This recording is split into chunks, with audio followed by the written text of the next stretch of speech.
All right, Nicholas. Hmm. Knock, knock. Who's there? Cash. Cashew. I knew you were a nut. And welcome back to Wow. TLDR. I'm your friendly neighborhood background Dr. Uh, Joe. With me, as always, is my hunk in crime. Together, we are the Woodward Bernstein of the DSG. Fryer, my guy. How's it going?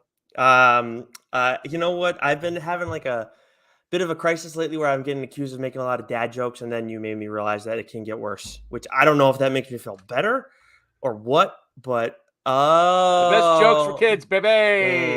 okay. So, you get ready. You get ready. For you and those listening, each and every week, you're gonna get this stellar work of uh knock knock. Who's there? Attila.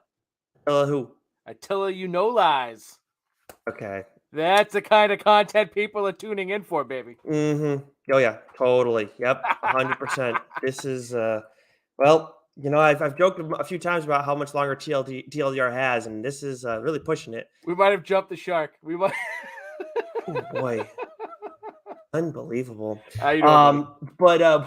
I'm doing great. We got a lot of books to talk about today. We have two indie books in particular that I'm really excited about, and actually, we're doing our full length episode, devoted to that. It's been a while since we've done a mainline issue. Yeah. And I feel like no, we have this one, and then we're gonna have another one in a couple weeks, which I'm really, really excited about because Yeah, we both me got too. some weird books to talk about then. Weird books to talk about today too. But first, we got to catch up. And for me, there's nothing because I was getting on top of all the stuff that came out new for this week. There are a few things I do need to catch up on though, like Shadow Man, Moon Knight 7. Shadow Man came back last week. Very Yeah. excited about that. Of course, by our guy Cullen Bunn. But what about you, Joe? What have you been catching up on? It's been a little hectic. I just caught up on a couple books. The Rush #3. This series is awesome. I've been enjoying the hell out of Oh, that. yep. And Detective Comics. Last week's Detective Comics 1049. This has been coming out weekly lately, and because I always thought it was bi-weekly, but I'm enjoying the hell out of this. I know Dan Moore is off it, but Marika Tamaki's writing a hell of a story here. And it virtually no Batman. Virtually no Batman. It's all it's Oracle, it's Huntress, it's Batgirl. It's awesome, and the storyline that's going on with Arkham Tower. I've been enjoying the hell out of this. Okay. I Yeah, am I'm blown away. No Batman, and it's still that's awesome though.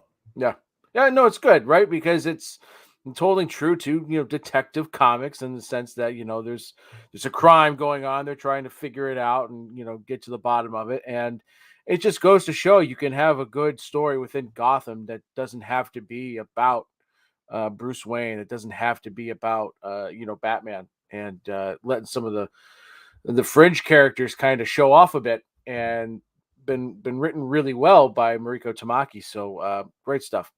That's awesome, and actually, that's a perfect segue, Joe, because I know those are the only few books that you caught up on this week for us to get into what's new right off the rip. Not a whole lot of bullshit in today, so we've been doing that enough lately. So let's start actually with DC because we got Detective Comics 1050 out this week, and of course, obviously plenty of Batman books. My actually favorite Batman related thing that came out this week was DC versus Vampires issue 4. I've been on this since the beginning, and we also had Task Force Z issue 4, which I read the second issue, felt better about it. Haven't gone back to read the third issue yet. I still didn't feel like great after the second issue, but DC versus Vampires issue 4 is awesome. We've been waiting on seeing what's going to happen with Green Arrow and Batman as they're kind of moving in like parallel directions, but also with uncertainty surrounding them. And then the Justice League, a bomb dropped in the last issue, a major development. So it's been pretty crazy, and the fourth issue is just as awesome as the previous one, if not even better. And the fifth one promises to be even better. Otto Schmidt, I love his Green Arrow because he drew Green Arrow for a while during Rebirth, and then I forget who it was. I think it was Juan Ferreira. I maybe saying his name wrong, but he was good. But like Schmidt's my guy. Like that is his Green Arrow is my Green Arrow. He drew Dr. Fate for this issue, and oh my god, like I might even I'm not a Dr. Fate guy, but like this might be my favorite interpretation of Dr. Fate. And John Constantine is now in the mix. So I'm pants density right now. You haven't picked this up You yet. fucking yell at me when I make a John Constantine reference in a book that you haven't read. Now you make one I haven't read. What? What the fuck? It's totally different. Don't even try. Don't even try. Have we? You're just Have we? as bad as I am. You know, and we don't want to tell the people which book that is No, specifically no. because, yeah, that you're talking about. Mine is a little bit was telegraphed in the third issue, but anyways, well, not telegraphed, but either way, I'm going to do that on the show because you're not planning on picking this up at this stage, right? Nope. Okay, awesome. So that actually should be done right around Halloween ish. Oh, So it'll be nice. perfect timing and everything.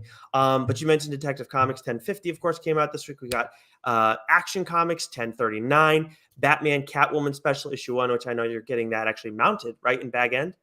Oh yeah, yeah. Yeah. It's going right up here on the wall of fame. But you are actually still in, of course, on Robin. Issue 10 is out this week. That was actually the last book, believe it or not, that you talked about on the show for a mainline episode, if you can believe Yeah, that. Kind yeah. of weird. Jesus, it's been a while. Human Target issue 4, which you've stuck with, I thought was good, but I want you can do that one on the show. Of course, again, another Tom King book, but actually like this one.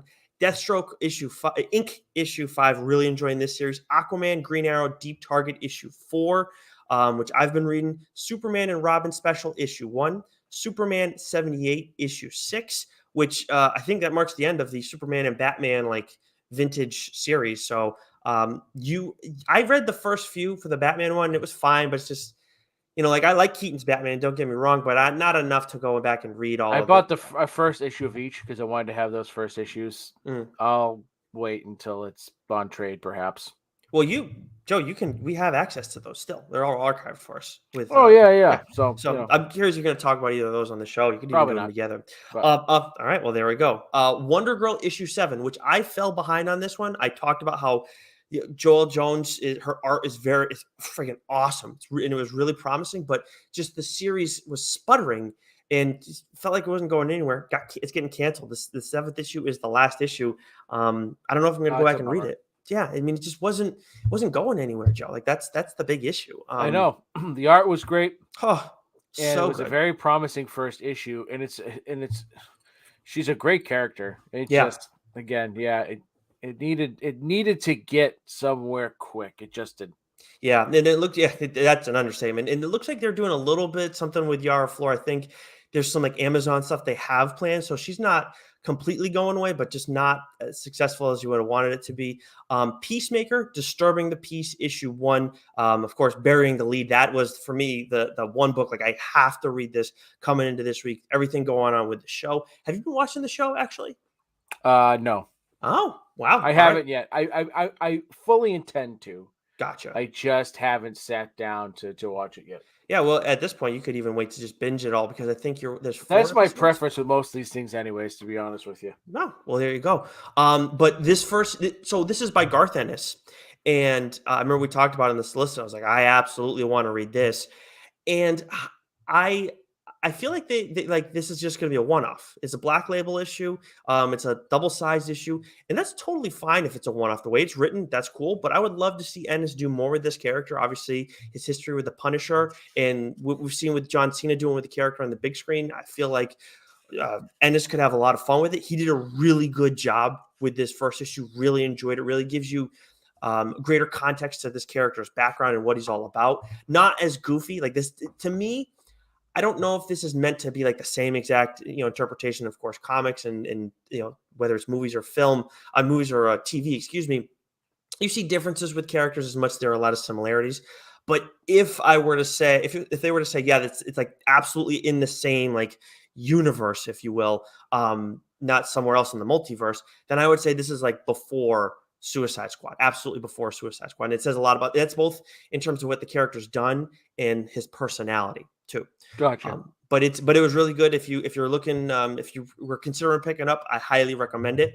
But let's bounce back over to Marvel. There's a lot of stuff coming out from them this week too. Yeah, Devils. So this is some of these books, the ones I've been dying to read. Devil's Reign #3. Can't wait to read that. X-Men #7. That was one of my favorite series of 2021. Continues to kick ass. Death of Doctor Strange #5. Black Panther #3, which also is apparently issue 300. For the series. Yeah, and I got to read so that. That's a big deal. That's a big deal. Huge. Mary Jane and Black Cat Beyond #1. A Devil's Reign one-off or Side series Devil's Reign Winter Soldier Mm. #1, which Nick, you read? Yeah, read and reviewed. I also reviewed Peacemaker for Geeks Worldwide, both of these. And Devil's Reign Winter Soldier issue 1. It looks like we're going to get some more Winter Soldier beyond Devil's Reign. Oh, nice. I don't want to obviously give too much away. I was very careful about the review because that came out on Monday, with the books dropping on Wednesday. I didn't want to go and throw that out there, but now I feel comfortable saying that. And you'll see as you read the issue. But the art combined with what's going on with Winter Soldier and Kingpin in this is very, very interesting. Nice. You can go and read more of the review on Geeks Worldwide. I don't want to get too bogged down in this one.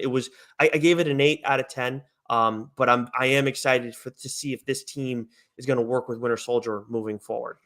Gotcha. And then lastly, from Marvel this week, we've got friend of the show, Ben Percy, as I have proof. See, 2 Oh, Doc, yep. TLDR rocks. He wasn't paid to say that or write that or anything. Right. X Deaths of Wolverine #1. I reviewed X Lives of Wolverine #1 last week for Geeks Worldwide. It was awesome. So I can't wait to read this one. Nicholas, you suggested that people read Inferno Yeah. first before reading this. So, part of why Joe wasn't able to read it was because this was one of the books that came out later. The way Marvel, I'm not going to bog people down to how things work with review copies, but Marvel's a little different than everybody. Certain things can't go out before others. Sometimes you have to wait till New Comic Book Day to have your review go out. And with X Lives of Wolverine, we were able to get that out early. X Deaths, a little bit later, get a little later access to it and everything. I did get a chance to look at it. And yes, Joe, I read Inferno, all 4 issues, thought it was a good series and everything. And even if you haven't been paying a close attention to Krakoa, as long as you read it's Powers of X and House of X and Powers of 10, right? Powers of 10, because the way that book works is that it's in the future by exponents of 10. That's right. Yes. Yeah. Okay. You know what?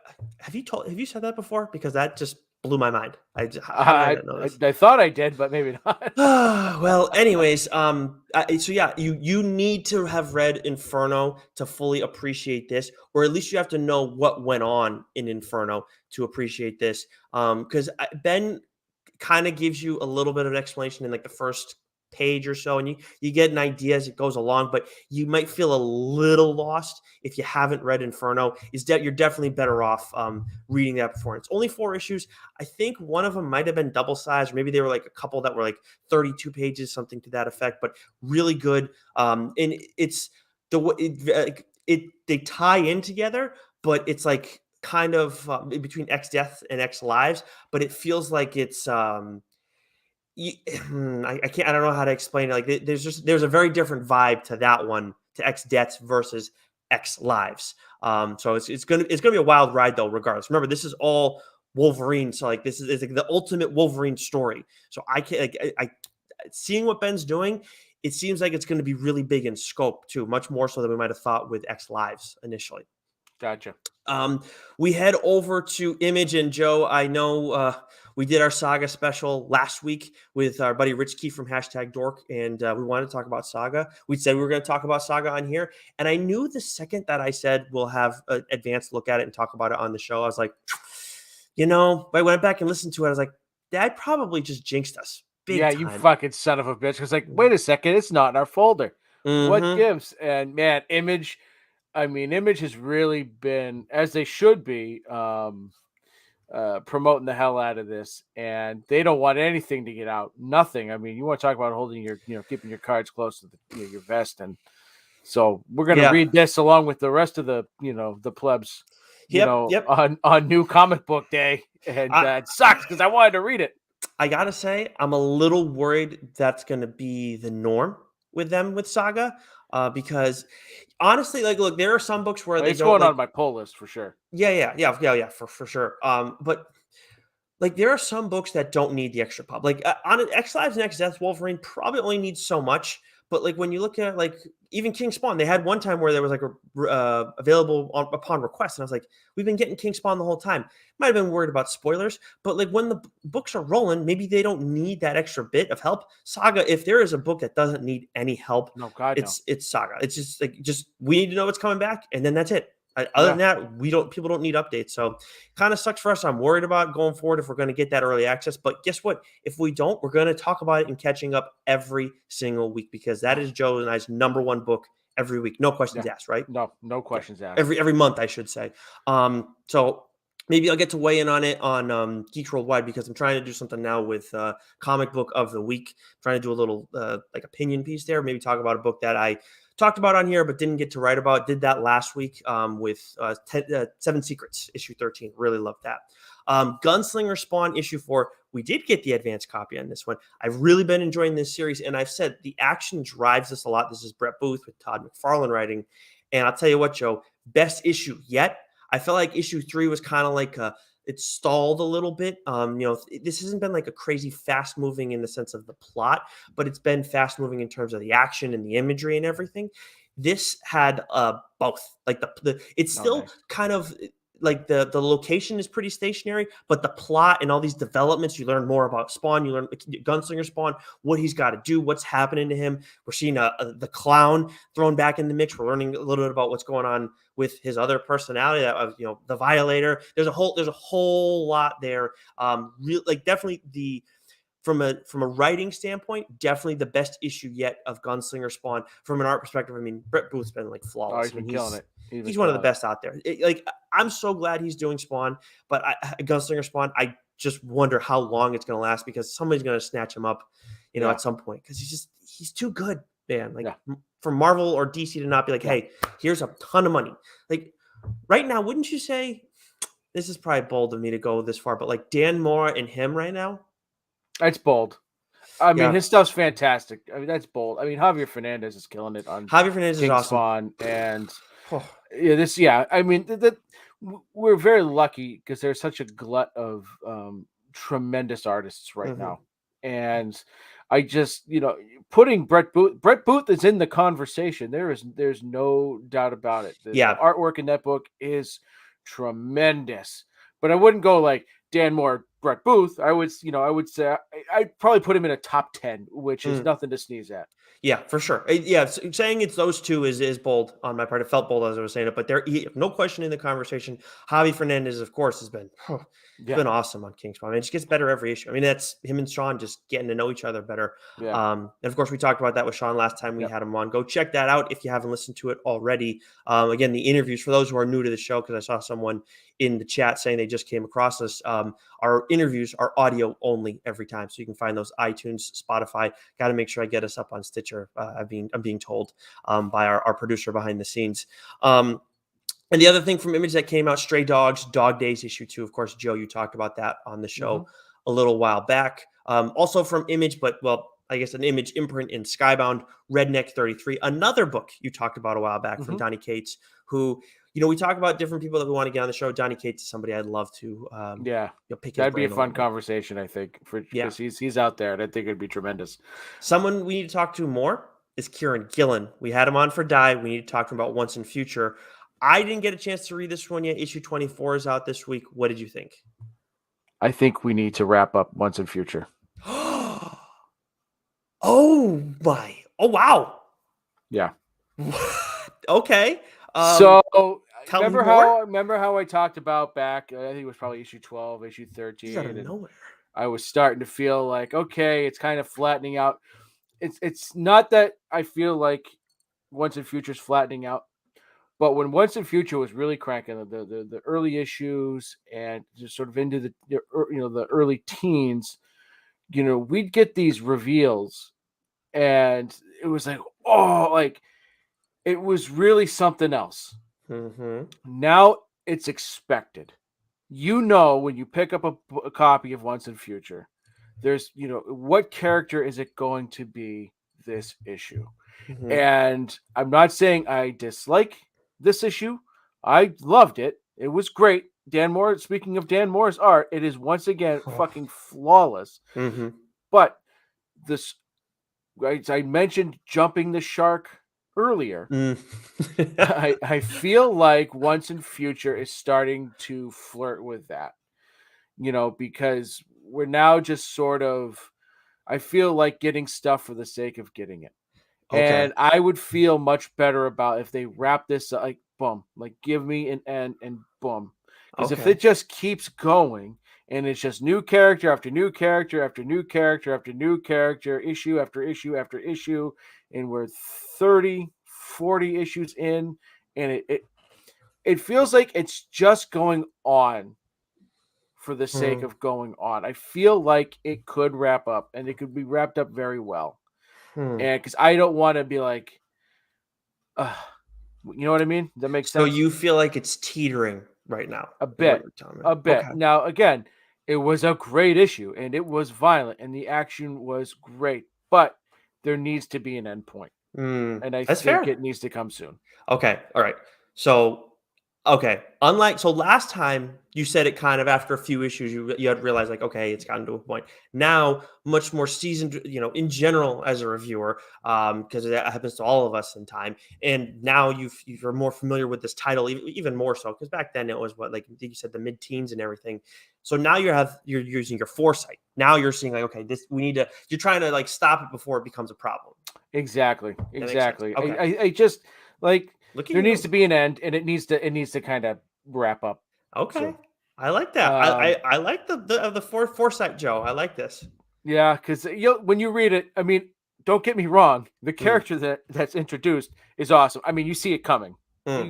You kind of see it coming a mile away, but Huh. it's the imagery is still cool, Yeah, nonetheless. of course. Yeah, But yeah. I think when you read it, you'll get exactly what I mean. Okay.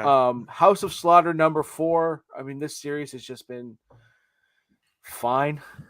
I can't wait for Tynan to pick up Something is Killing the Children when it returns. I think either next month or in March. It's coming, it's coming Mm. back soon, and I Yeah, can't yeah. wait. I I think it's can't wait March. for that. Hmm. Power Rangers Universe #2, I don't know if and I'm gonna then stick with this. I don't know. yeah, We'll see. and the book. One of this I can't wait to talk about this book on this show too. Is Mm. Dark Blood #6. Can't Yeah, wait. I'm excited actually to hear you talk about this one because every once in a while we get books where it's like, oh, I read the first issue and then you really liked it and you stick with it, and I'm like, oh, whatever, and vice versa. This was one of those. I was actually really excited going in, and then based on the synopsis and everything, you have a certain set of expectations, and I think you and I are pretty good at least when it comes to comics, about not going like some of the guys in the DSG will get like they have these expectations, and if they're not met, certain things don't happen in shows. They get upset. We don't really do that with comics a whole hell of a lot. You and I, you don't think, right? Uh, no, I mean, we got let down a few times. That's for sure. Sure, but that's like that's But them. That's based on what the story. Like Berserker, it's they led us into being what it was, yeah, and it's yeah, just yeah. like it's not delivered. And Dark Blood, it just felt like this. I thought it was one thing, and it's completely opposite. So I kind of fell off. There's so We much stuff that we're reading. I mean, yeah, it we happens. we have a tendency to let things breathe a little bit. I mean, Right. comics are usually Yes. pretty good. Like I feel like the 3 comic rule is pretty legit. Yeah. If outside of oh, what the fuck was that book? Um the horror book there that just really rattled my fucking cages, and I don't know why I was fucking reading it. Um I can't recall what it was. Do you remember what company it was? oh fuck, I'll come back to you, but like generally like 3 books. If you haven't pulled me in by that third issue, then it's just it's a no. And sometimes we know after one, we know right off the bat, but like generally I think we have a good tendency to let things breathe a little bit and unpack it and see give it a chance to get going. Hmm. It was the serial killer, that weirdo fucking serial killer book. Oh yeah, yeah, yeah, yeah, yeah. It's from Image. Oh, Vinyl. Vinyl. That's what it That's was. one book where I was just like, why am I still reading this? And it was the most perplexing thing ever. But like generally 1, 2, 3 issues. Like by then, we won't because sometimes the first issue's job is to sink its teeth into you, get its Hmm. hooks into you, and pull you in. But sometimes that's not the case. So some of these books that we read, they're just the way they're paced, the way they're told, like there's a purpose to them. Hmm. And by usually by that third issue, okay, you got it, you're in, Hmm. boom. So Yeah. you generally can't, well, sometimes you can, but like we're pretty good about that. Yeah, and I think the 3-issue rule is fair. I definitely lean generally more towards 2 issues. Like if like the first one, if you show me like all the possibilities, you pose a couple questions, you got some art that makes sense for the story. All right, cool. I don't need to be like I don't have my socks knocked off like in the first issue. That's totally fine. That's why King of Spies, I was like, holy shit.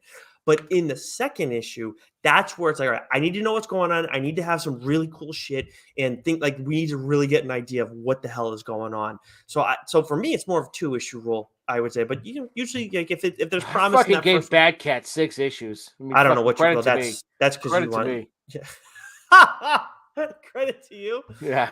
No, we got to get William Hung on the phone. All right, let me roll through all these real quick before we get to the comicsology books that came up from Scott Snyder that I know you read.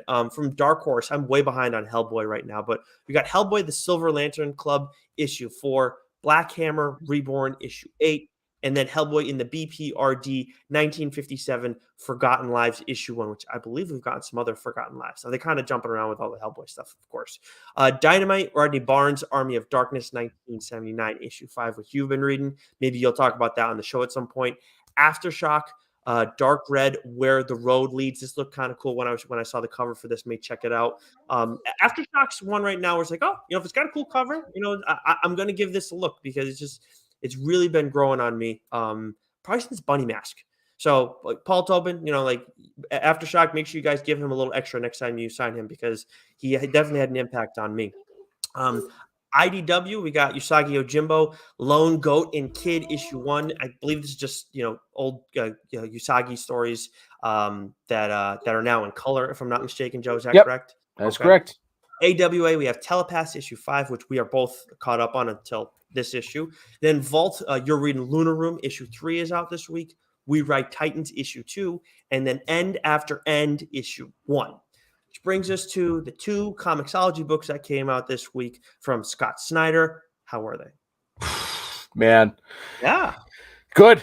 Real good. And for some reason, I thought like all these books were only going to be 3 or 4 issues, right? No, they're both to be continued. So they might be 5, 6. It might be a full arc, right? And maybe I knew that, and I just fucking forgot. Like, I thought these were going to be oversized, like We Have Demons was, but it seems like not the case. But okay. So clear number 4. I'll talk about that one first. I mean, this one I loved right out of the chute. It's funny because when it came to the number 1s, I mean, I very much enjoyed Night of the Ghoul, but Clear was clearly my favorite. That little on the nose, Joe. You got to work on that. Right.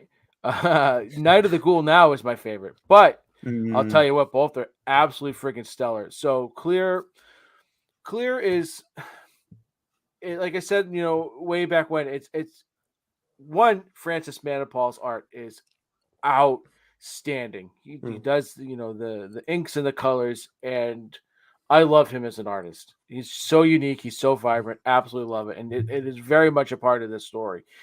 One of the things I love about Scott Snyder's writing is his ability to come full circle. Nuggets that he puts in one issue fall by the wayside, right? So, issues 2, issues 3, especially when they come out once a month, you kind of forget them. And then when they pop back up in a later issue, you're like, that's where that was fucking going. Oh man, like this is something else. And so like he's a master class writer. He just really is. He weaves everything together so perfectly, and it's not always linear. Right. Some writers are brilliant writers, and they just tell a very linear story, and I love that. And sometimes Scott gets a little abstract with it, like not in a avant-garde, kind of way, but like, it's like there's some threads here. We're gonna let them dangle for a bit, but they're very important. We'll, put a pin in it, come back to it, and then when it does, everything just goes boom. And that's what the Clear number 4 was. And okay. Tremendous story. Night of the Ghoul, I said it with the last issue, like this was like this is the issue that felt like I'm truly in a horror story, and this issue just took that to the next level. It's so good. It's all coming together. This is something that's a little bit more linear. There are some flashbacks and stuff, but it's it's all coming together, and he's telling two completely different stories. Both are wild in their own right, and if go get a Comixology account, it's $5 a month. You can read these. I mean, the physical copies will be coming out soon, so if you don't want to do Mhm. that, but man, oh man, Comixology Unlimited has some great stuff. Um, all of Snyder's newest stuff, the Jeff Lemire Snow Angel stuff. I mean, Zdarsky's All Night. I mean, there's some really great things on there. Yeah, and we obviously talked to Scott Snyder and Greg Capullo a while back about those two. And according, I mean, in addition to We Have Demons, which is the one that Greg is drawing, but we will talk about each of these three titles before their single issue releases come. So that's going to be in March, I think. I don't know if it's going Yeah. to be one each week. We'll see, but if we'll be doing spoiler free with all that as well, just because we're really being careful because now the hard copies are on sale. But absolutely, go get the Comixology app if you haven't already. Joe and I absolutely love it, and there's stuff you can catch up on too. Between that and Hoopla, and then picking up single issues, like you're all set as a comic book reader. Yeah. You're going to get everything that you need.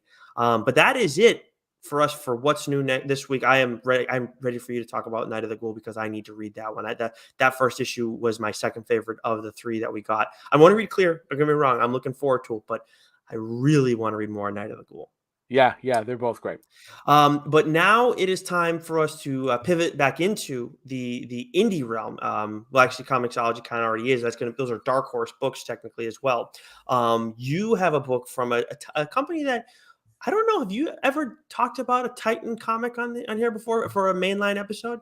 I haven't, but I've been reading a Titan book, another Titan title, Blade Runner Origins, That's right. right, Mm-hmm. which has been absolutely stellar. So today from Titan, I'll be discussing gun hunting. Mm-hmm. And when these issues were coming out, I just kept saying, I'm talking about this on the show. It's happening. This book is so freaking good. So, writer Charles Arday, artist Ang Hor King, letters David Leach, and colors by Asifer Rahman. And so this is only 4 issues, and so it's quick. But man, I think when the first issue dropped, it had already been announced it was picked up, I believe, for a TV show. And man, because I wasn't gonna read this. I was at the comic shop, and one of the guys was saying, "Oh yeah, I heard that's gonna get picked up," and so I looked at it, and I'll get this off. I'll say this right off the bat. I mean, these covers to these books are something else. They are. Right? They are something else. So I was like, okay, I picked up a copy. There's a huge, massive pair of jugs right on the cover. It's called Gun Honey. It's being optioned. Okay, let's give it a go. And man, this story is something else. This comic is something else. 4 issues, every fucking panel, every single page, just kicks ass. So at the end of the first issue, there's as there are a lot of these books, especially in indie comics, the writer or the artist usually will have some sort of blurb. There'll be something, and so I read that, and the writer had this idea, but he wanted a friend of his to write it for him as part of his imprint that he's got, hard case crime series, and he pitched this idea to her. And she's like, well, it sounds cool, but I don't know if I want my name attached to it. So he said, well, he's a pseudonym. I've used a pseudonym before, and his friend's name was Uni Hong, and he said, go by the pseudonym Gun Honey. And so they had had this sort of loose idea for something, but she never got back to him. And he said, fuck it, I'm just going to do this myself. But he liked that idea, like that name Gun Honey, for some reason, like it stuck to him. And so like he came up with this idea, for Gun Honey, being a gun smuggler, a gun runner, and so I just thought That's that was wild. that was pretty cool, like Yeah. how coming up with an idea for something different, but then the pseudonym that he wanted to give to his friend actually became the premise of the story. I thought that was pretty interesting. But synopsis. Yeah. And I'll tell you what, Nicholas, when I say quick synopsis, it's a quick synopsis. Oh, really? Tight, All tight, right. short, quick, tight.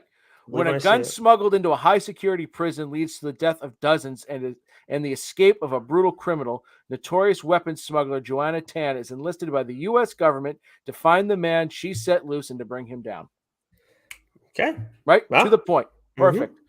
And so, right off the rip, Nick, there is major intrigue, with this book. There's a fat guy on a boat. He looks rich and powerful, and he's looking out on the beach, and he pretty much just tells his handler that one, right? And he's just pointing off panel there. Next panel, very chesty broads laying on the beach. The guy says, "Come with us."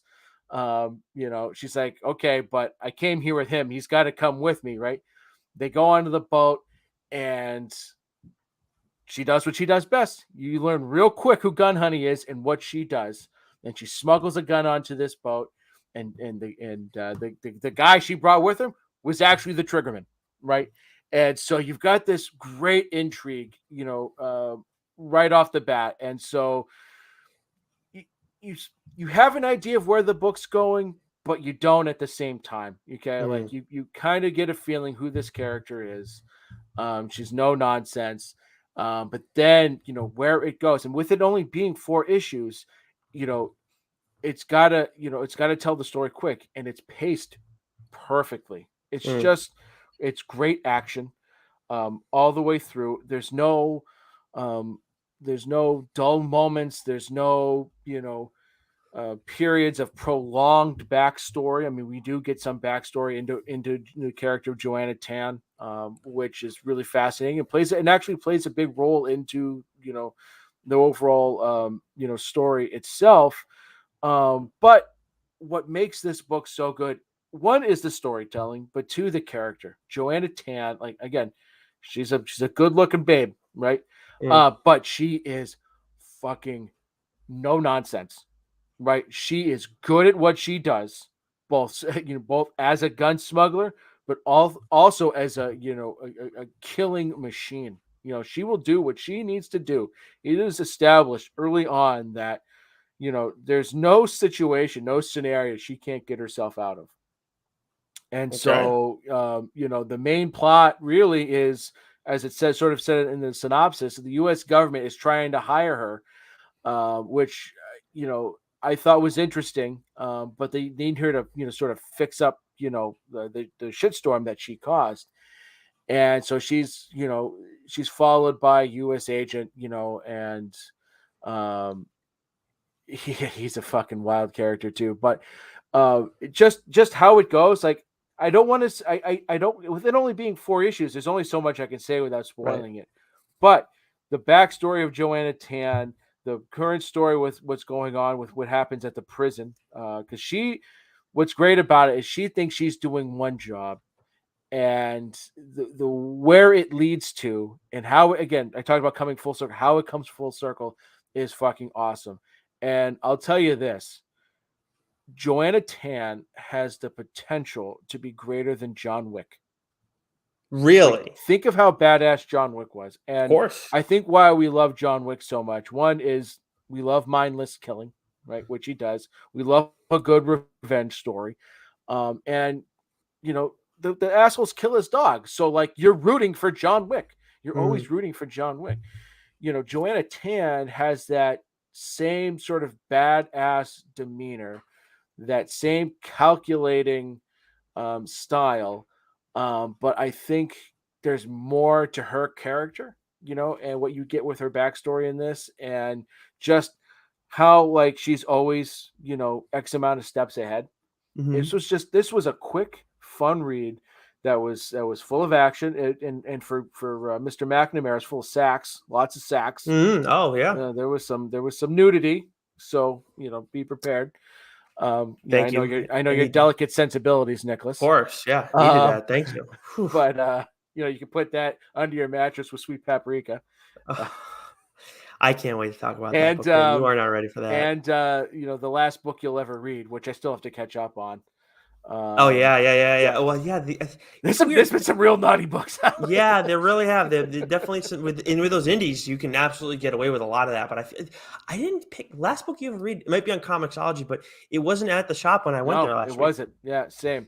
So But annoying. the artwork in this book is tremendous, and I'm not just saying that because there's jugs, endless amounts of jugs. But no, like the artwork really was tremendous. The violence was great. Like just the artist did a really really good job at capturing everything, and the panels, the action sequences, the colorists, everything. It was just this was more than just a pleasant surprise. This was a fucking grand slam of a read that I wouldn't have picked up had I not listened, heard the guy just saying, "Oh yeah, I heard this was supposed to be really good," blah blah blah blah blah. I said, "Okay, Mm. this is why comic shops are still important, right? Mm-hmm. Because you don't get that experience. No, I know we just plugged the shit out of Comixology, but like you don't get that experience like things like Comixology. They're convenient. It's a great tool to have. But like there's something lacking there. That's experience that's gained when you're in a comic shop and you're just talking to some random stranger, or you overhear some random stranger talk about a book and you grab it and you go, yes. And Mm-hmm. then it turns into something awesome. So there better be another arc of this book coming, Yeah. because I couldn't get enough, man. It is absolutely fantastic. The buzz at Geeks Worldwide too, because that was one of those books that got reviewed every single week by the site, and it was just kind of like out of nowhere. It was just this big book. I remember, I think it was Heather who told me about it, and I was like, okay. I didn't talk to you about it. Then you read it and told me, and I was like, okay, well, look at that. It's kick ass apparently. So Yeah. cool. Let's Yeah. This let's is go with like it. one of those like, sneaky like, indie movies that catches the buzz at the right time for the Oscars, you know what I mean? And just sort of like Mm-hmm. rides that Mm, wave. Very similar feel, like the right book at the right time, 4 issues. Like they probably this is, and again, like usually we say like, oh yeah, it was a perfect arc. Like they probably could have gone another 2 issues. Like expanded mm, the story out a little bit. Like it didn't feel rushed, but it was so good they probably could have squeezed in a couple extra issues and it still would have felt very complete, very very whole, you know. And but uh, read it, read it, mm. read it. I think it's on Hoopla. It is on Hoopla actually. Oh, So wow. yeah, Really? right. Not in graphic novel form. You have to download each issue. Okay. So Oh, if you that's only not have, good for your numbers because like if you need because it's what the seven I issues a mean, month. I get 14. I don't know about why you chimps only get 7, but You get yeah, 14. Oh, you know what? I get 12 or yeah, I definitely get double digits. I did. There was one. I remember hearing seven, and then I was because I just hadn't gone. I don't know. I hadn't gone that far, and then it felt like it was way more than that for me one month out of nowhere. So I'm not sure, but either way, it's still digging into your count for sure because that's 4 issues right off the rip. Yeah. But sounds very much like it's worthwhile if you're not going to Oh, pick it up, of course, at the shop. Or 100%. yeah, 100%. So that's yeah, awesome. like Gun Honey, Titan So Comics, fucking read it. That's it's all I can always say. interesting to me when like random like indie titles get these crazy kick-ass books. Like Titan, I read some of their Assassin's Creed stuff in the past, and I know you're reading Blade Runner, but largely a company that we're not reading their stuff. I know like AWA is one of the smaller ones of the indies that we talk about, but they've had a lot of really good stuff, and they've had some bigger I names mean, too. they We've have seen. weekly releases at least. Titan, and maybe they have more books coming out on a weekly basis that I just either unfamiliar with or don't read because it's a property that, Mm. we're not invested in or whatever. But like both the publishers that we're talking about today are like, I mean, when you say indie, they are indie. They are tiny. Yeah, I mean, well, now that's a perfect way to switch into the one that I'm going to be talking about today, Joe. And I'm actually talking about a book from Heavy Metal, which I don't know that I've ever read anything from Heavy Metal to the point where it doesn't say Heavy Metal on the cover. It says It's virus. it says Virus, which is like I don't know if that's an imprint, like the writer's imprint or whatever. But definitely, like I was confused by that, but it's definitely from Heavy Metal. Maybe Virus is part of it because there are other Virus books. If you look in the back, they got a lot of ads for other books. But I'm talking about Never Never today, which got recommended. It's funny, Joe. I forgot about this. It got recommended to me by my guy at my local comic shop at the time capsule in Seekonk. So another one that would not have picked this up, didn't even know this book existed until my guy had recommended it to me. So Never Never is written by Mark McCann. The artist is Phil Buchanham, colors by Agnes Posa, letters from Dave Withers, and then we don't normally talk about who did the covers, but I do want to mention that the covers were by Chris Lair, issues 1 through 5, because you can see one right now in my background. This is the cover of issue 4, and you can kind of get an idea who this might be. Joe, if me having given you a little bit of context about the book previously, but these covers are wild. Definitely different from the art, but that did not bother me whatsoever because this is a little bit too, I guess, epic to have this be the every page art. But it's definitely I love it. I love the cover work. But anyways, as I mentioned, this is a 5-issue series. There's absolutely more to this story if they want to dig into it. I don't know how many more arcs they could necessarily do, but they could go farther with it if they wanted to. But it would be a lot different. A lot of different things should be going on if they decide to do a second arc. The ending is, it's kind of like open-ended. I guess I'll leave it at that. I don't want to jump too far about talking about the ending, because obviously we want to avoid spoilers. But the synopsis for this: Winter is seduced by the boy Sprite, Petros, off to Never Never, a place where children never grow up and adults are the enemy. What would such a place look like? Where resources are scarce, time passes, but age is obsolete. War with adults, starved and insane from constant battle, is the norm. What would ageless boys free of civility and role models be willing to do to survive, to live forever? A young girl will face her greatest test, an island full of immortal cannibals with a dark secret that sustains its existence in the most unnatural and awful of ways. If you didn't get the vibe already, the best way to sum up Never Never, Joe, like you've done so perfectly with Saga and calling it what is it, Romeo and Juliet on acid. This is fucked up Peter Pan. And that may have been the way it was pitched to me when my guy at the comic shop told me about it. But either way, I was like, what? I think I saw the third cover. I don't know what it was, but either way, wild. So Winter, we're not talking about the season. Winter is effectively Wendy from the original Peter Pan story. Petros is Peter Pan. There is Creator Croc, which is essentially TikTok the Croc. For those who, if you don't know all these Peter Pan references, I don't know what to tell you. Like, go read a book or something. But we have Tiger, who's effectively Tiger Lily, which that one's like the least change we see. We have Butcher, who's also referred to as Hook, but he's definitely Butcher is what he's known by first. We don't see him until a little bit later in the story. Same goes for Hellabelle, who's supposed to be Tinkerbell. We also have Tristavale and Madrigal, who are other Tinkerbell-like characters. And as I mentioned, this is called the Never Never. The title is Never Never. This is the Never Never, which is essentially Never Neverland. Little on the nose.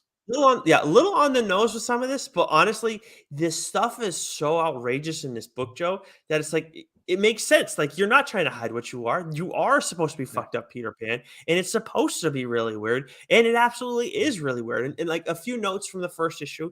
So like the very first page, you see Winter about to be sacrificed to a bunch of mangy-looking kids, to the Creator Croc. That's the very first page, and then we're finding out that Winter is an only child. Her parents are having issues. Don't know what the root is, but we learn pretty quickly that her and her dad have a close relationship. Not exactly entirely sure what the nature of it is, but it's close in some capacity. But then Petros, like Peter Pan, is offering her a chance to escape and go off on an adventure. But like she's gonna find happiness in this place. Find out pretty quickly that he's lying and that Petros is a bit of an asshole. That might be an understatement. It's in this world is like so sick and twisted, and then and along the way in this first issue too, like it was mentioned in the synopsis, but we find out you can't die in this world, and we see what Petros does with that, and it's just like an absolute mess. It's real bad. I mean, he's a real bad guy. Real bad guy, like slick back hair and everything, real piece of shit. But Winter, as we go along in the story, turns out to be a pretty important character to the island, but for pretty much two different reasons, not exactly the same. As for the art style, the art stylings of Philip Buchenham, I think is how you say it. Um, it's very raw, but it totally fits. And it's funny because like you look at like Petros has like this awesome look and everything. He looks like a badass Peter Pan, really. But then you look at his face throughout the course of the story, and it's like this kid's a monster. Like he is an Love absolute that. psycho. So it's really cool. The fairies. I mean, you can see. I believe. This is Hellabelle on the cover that I'm showing for those watching the live stream. She's got a really cool look. So do the other two like Tinkerbell like characters that we see. They look pretty badass. And then the Wayward Boys and the quote unquote pirates, they look like absolute trash, absolute messes. So it's like it's a bizarre story with bizarre characters, bizarre art, and some cool art. But man, like I read this first issue and I was like, I'm definitely going to be doing this on the show. I had to finish it to confirm it, but I would say I think issue two was like issue one and issue two were kick ass. I think three was good, four was really good, and then five was really good. And the ending, like I said, it was open ending. I'm just going to leave it there. But talk about a first issue really hooking you. This one absolutely did that for me. 100%. Make this a TV show. Yeah. Right. Mhm. Right. I That'd be would make this awesome. I a mean, TV it's show. not like they haven't done it before. You've got your Supernatural, and you had that show there with all the other Ever Oh, After or whatever yeah, the fuck it was I know called, what you're or talking about. Yes. Yeah. right. Yeah, make this a show. I think it'd be fucking badass. Yeah, I think you could do it like they're doing with Sean Lewis's Thumbs. You could easily go and kind of Yeah, yeah, yeah. like you only have the 5 issues here. If they want to do more, they absolutely could. But if not, turn it into a show and then just use this as your foundation. And you don't even need to get to the ending in the first season of this Right. book. That would actually make a lot less sense. Leave it at that. Yeah. But yeah. So I don't know if this is on Hoopla. I did not check. I got all the single issues from my old comic shop. But what? No, you What? didn't buy. I had to fucking buy some of these for you, didn't I? You had to pick up the one on Comixology. Yes, you had to pick that one up for me. Yes, thank Yeah. you very much. I Credit did to Doc. that one. Yes, credit to Joe. Sorry, you don't get enough credit on this show. In all I fairness, don't. I yeah. don't. So Not for Hoopla. Not for. I was just saying, wait a minute. I give you all the credit for Instagram warranted, totally warranted. I was like, what are you talking about? You don't I get don't get it credit. for It's like, Hoopla. I don't get it for Good Asian. I don't get it for. good Asian, you don't deserve it. You stole that from me, and I don't know what you're complaining about Hoopla for. That is my thing. It's always been my thing. But anyways, so Never, you can. The second issue is on Comixology for sure. That's where I had to read that one. I have all the other single issues. Got to double check on that one, but it's one that's going to be hard to come by. Got to keep your eyes peeled for news from heavy metal, which I know sounds weird. I'll keep tabs on it because this is a book that I think a lot of people can really enjoy. And it's just like a random ass read, but it's so good and it's so fucked up, man. Yeah, love it, love it, Yeah. love it. I love it because again, these are two like really fairly small publishers that we don't really dive into a whole ton, and Nope. two phenomenal books. I mean, there's a thing though too. Like if you ever like take a look, there's like at least a dozen other like small, like really small independent studios that I'm Mm. sure there's definitely got to be some diamonds in the rough there. Yeah. Well, there's one from Source Behemoth, Point Press. Zenoscope, Source Point Press. yeah, right. Yep. There's a Right. lot. So there's a ton. So that this was a lot of fun because Mm. these books, like I said, were both sound like fucking home runs. Right. Gun hunting is definitely one people know more about, but if you're not like in the weeds like we are with this, there's a good chance that you missed it. Like if you're a more casual comic reader, I would Yeah. say. So these are two books that people you won't be looking for, but like Right. when you find them, you're gonna be like, oh, Yeah. well, this is Yeah. these are actually these are kind of books that could make you change. Yeah, as a comic reader, like could really get you to dig in more to some of that indie stuff that's out there because you don't know Yeah. what they can do in the Because you world. might be just be a Marvel DC image person, you know what I mean? And Mhm. so that's why we do the show, because we love finding shit like this. And These books are the epitome of that. You're right. yeah, These yeah, books are the epitome of the show, 100%. One last thing, we talked about doing this in the new year. We haven't done it yet, but now is as good a time as any. We want to do the Failed Superheroes Club, which our buddy Adam Lawson, that used to be the name of his his publishing company that he was, independently running. Now he's changed it to Gifted Rebels Company, I believe. Yep. So we're good, right? We have no issues there, not running into any problems, but we're gonna bring him up every time. Yep. Of course, we got the Kill Journal hardcovers, which we tweeted out on Instagram. Make sure you go check that out. Yeah. Some awesome stuff, and you guys got to find a way to pick those up if you haven't already. But this actually has nothing to do with Adam and his imprint. This actually has to do with a book that was given to me from my lady friend's sister and her brother-in-law for Christmas.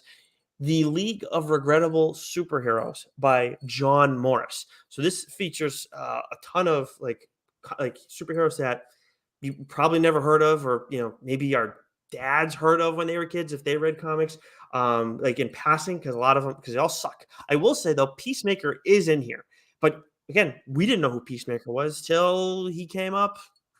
Till he came up in the Suicide Squad with James Gunn. So, anyways, so we probably won't ever talk about him, but I do want to run through some of these every so often, whether it's monthly, weekly, we'll see. But the first one, starting off, towards the front of the book, which is in alphabetical order, we have Amazing Man, Joe. He debuted in 1939 in Amazing Man Comics issue 5. I don't know how that happens, but it wasn't until issue 5 that we got Amazing Man in his own imprint, in his own title. I don't understand it. It makes no sense. It was 4 issues of detailed backstory of whatever Amazing Man's of John Amen. Yes, of John Amen. Yes, John. Look at that fucking name. Yes, John. Yeah, yes. Yeah, so rattle through this. I want to riff on that for a second. Yes. So he fought Nazi guerrillas. I guess that's his big thing. His birth name is John Aman. Not spelled John. It's just a man. It's like the guy's like, I can imagine the guy who wrote this, created by Bill Everett. Yep. Fucking sitting down at his desk, scrawling away, just chucking, balls of paper. That fuck son of a, what's a good name here? Oh, I know, John A. Man. John is a man. John a man. There we go. That's it. That's his fucking name. A-M-A-N, not a man like in church. A man. Lock it. Pick it. This is it. Perfect. All set. Bill Everett, genius. I don't know how this character didn't stick. All respect to Bill Everett. I don't know. John, he's a man. John, a man. There we go. And you're gonna love his sidekick's name, Joe. Tommy the Amazing Kid. Yeah.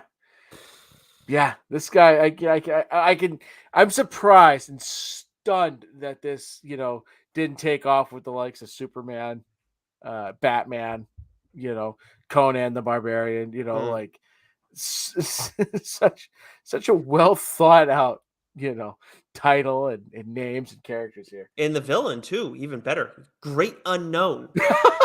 That's his number one villain. I can't even think of a name. We'll just go with the Great Unknown. I'll figure it out later. It's metaphorical. It's perfect. So absolutely, absolutely ridiculous. Oh, we have a guest appearance. Oh, look at that. And then of course his powers are super strength and super intelligence, which was like not really well illustrated, I will say, in the book, which I think says more about what happens with the way the character was created as opposed to John Morris's work. But the first one, I mean, is a home run. A lot of this is going to be just like kind of tail of the tape, sharing, plugging this book, I guess. But there's some, oh my God, we have Captain Science. I can't fucking wait. This needs to be on every week. This is tremendous. Yeah, well, I tell you, like a mystery science theater type thing where us just fucking bashing these fucking dipshits. I don't know how many there are in here, but I feel like we have at least 52 worth. Boom, perfect. Yeah. So if even this is just for a year, we got a lot. Find a failed villains club book. Oh wow, there's we got okay. So we have one. Okay, we have the golden age of comics. We have the silver age, and we have the modern age. Perfect. That's content, baby. Ooh, I just saw one that is a pretty well-known name, but from the modern age. Interesting. But anyways, we will do more on that next week when we do we have our solicit next week. Yes, right? Yes. Yes. Okay. So we got our February solicit coming up next week. Between now and then, once you're finished listening to us, you can of course listen to Change My Mind, where we had our original versus sequel hot tub time machine debate. I know everybody's been waiting for that one. It's 7 years overdue, but whatever. And then what are you guys doing on Pineapple Boys this week? Starting season 4? Season 4 is episode 1, baby. Nice. Look at that. I got it right one time. But until next week, Joe, stay sexy. You know it.